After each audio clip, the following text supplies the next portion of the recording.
Всем привет! Менің YouTube каналыма қош келдіңдер. Жаңадан қосылғандар тіркеліп кетіңдер. Бүгін менде жаңа видео. Мен оқудан кейін не істедім, не болып жатыр вообще менің өмірімде, сол туралы видео болады. Ал кеттік. Оқуды күштілеп тұрып бітірдім. Вообще классно өтті. Группаластарыммен сағынышпен бір қоштастым. Астанада қаламын деп ойлағам. Но белгілі бір себептерге байланысты Тараз қаласына келдім. Қазір Тараз қаласындамын. Оқу бітіргеннен кейін менде екі вариант болды. Ол біріншісі прокуратураның академиясына түсу, немесе екіншісі магистратураға түсу болды. Магистратураны қарастырып көрдім. Қарастырған кезде магистратураның документ тапсыратын уақыты өтіп кетіпті. Сонымен қалдым. Ал прокуратураның академиясына тапсыруға алған сұрастырдым. Ол жаққа барған кезде маған айтты, сен документ тапсырып, еще тест тапсырасың деді. Вообще тест туралы менің ойымда болған емес. Госқа жұмысқа жасау үшін сен обязательно тест тапсырады екенсің. Так что осыны белгілеп алыңдар. Обязательно тест тапсырып жұмысқа тұрасың. Онсыз никак. Тест тапсыруға дайындалдым. Сұрақтарды алдым, интернеттен қарадым, кодекстерді вообще жаттап алдым, универде жаттамаған кодексті, жаттадым. Барып тапсырдым, 3 рет тапсырдым.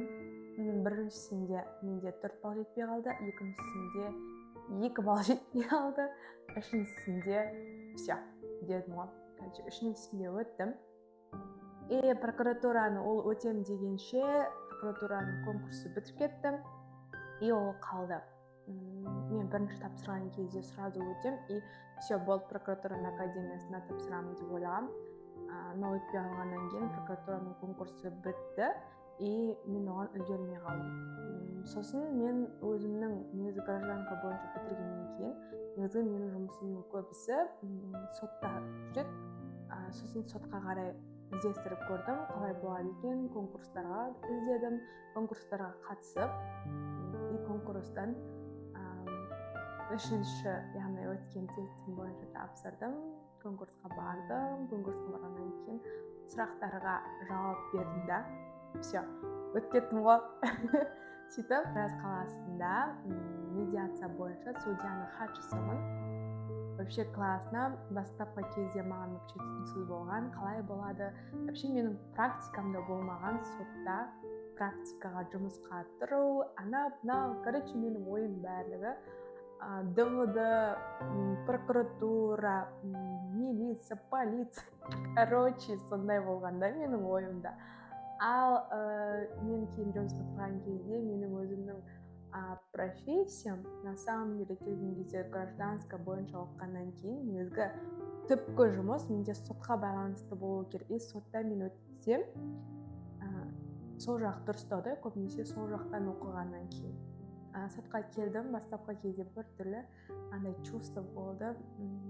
Мен істеп жүрмін. Но кейін үйреніп кеттім. Вообще коллектив күшті, бәрібір біріне көмектесіп береді. Еще менде бірінші жыл жұмыс болғаннан кейін коллективтің күшті болғаны вообще классно екен.